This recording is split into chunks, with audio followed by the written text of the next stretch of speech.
When you're building a metro, you'd expect your biggest obstacle to be traffic, budget cuts, or maybe an overzealous pigeon nesting in your machinery. But in Thessaloniki, Greece's second-largest city, the main villain turned out to be 2,000-year-old mosaics. No joke. Engineers went in expecting dirt and came out with Byzantine treasures. This isn't your average construction story. It's a tale of ancient ruins, lost Roman roads, passionate archaeologists, and a modern transport system trying desperately not to punch holes through civilization's attic. A city so old its dirt has a PhD in history. Thessaloniki, founded in 315 BC, is older than most countries. Named after Alexander the Great's sister, who, legend has it, morphed into a mermaid haunting the Aegean Sea, the city has been a hotbed of culture and conflict. Romans, Byzantines, and Ottomans all left their fingerprints, and modern tourists aren't far behind, crowding its streets, jamming its buses, and cursing the impossible parking. More than 1 million people now live in Thessaloniki, and the city's road network is basically a chaotic tribute to pre-car urban design, which is a polite way of saying, please don't try to drive here unless you're spiritually prepared. Naturally, a metro seemed like the solution. A sleek, underground lifeline to pull the city into the 21st century. Easy, right? When the past won't stay buried. The idea of a metro first surfaced after the Great Fire of 1917 over 100 years ago. But Thessaloniki's metro dream, like a Greek myth, has been cursed with endless setbacks. Think of it as Sisyphus, but instead of a boulder, it's train tracks. By the 1980s, progress finally started. Rather than using fancy tunnel boring machines, engineers opted for the cut-and-cover method. Dig a trench, install support, then bury it. It's cheaper and easier unless you're digging in a place where ancient history lives just 2 meters below ground. So the plans were changed. Let's go deeper, they said. 7 meters should keep the artifacts safe, right? The legendary Hole of Kouvelis. Work began but soon stalled due to financial woes and political squabbling. The first dig site, left open and unfinished, became a running joke in town, nicknamed the Hole of Kouvelis, after the mayor at the time. Picture an 8-meter deep pit surrounded by sarcasm and despair. This half-hearted excavation haunted the city until 2006, when real construction finally resumed decades after the original start. Engineers began working near the main railway station, and a new completion date was set, 2012. But like a Greek tragedy, delays were just getting warmed up. Shops closed, wallets emptied, tempers flared. For over a decade, parts of the city were sealed behind construction walls. Shops vanished behind scaffolding. Customers stopped coming. A generation grew up thinking that central Thessaloniki naturally came with loud machinery and fencing. People went bankrupt. The metro, meant to make life easier, became a painful punchline. By 2012, the line still wasn't finished. The new joke became, the Romans built an empire faster than we can build a train line. Welcome to Thessaloniki. Please mind the artifacts. The plan was for 13 modern stations, serviced by futuristic driverless trains running along a nearly 10-kilometer route. Everything was automated, clean, and very un-Greek in efficiency. But when you dig in Thessaloniki, you're not going to find just soil.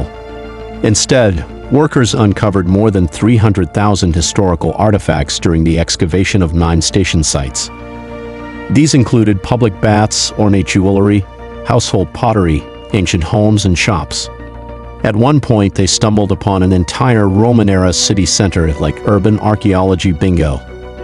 Some discoveries dated back to the 4th century, including a crossroads built by Caesar Galerius.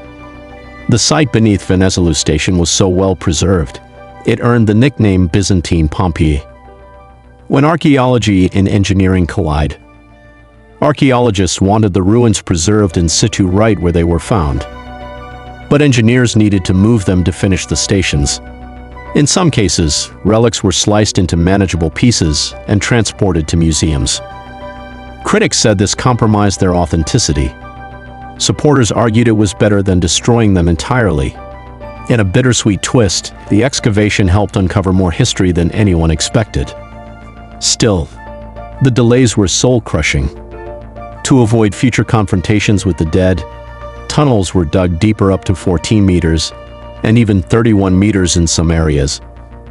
Entire stations were relocated. One was moved 10 meters east to avoid disturbing a Byzantine-era cemetery, because apparently in Thessaloniki, even the afterlife comes with zoning laws.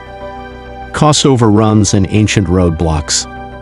What began as a straightforward infrastructure upgrade quickly spiraled into one of the most expensive archaeological detours in modern history.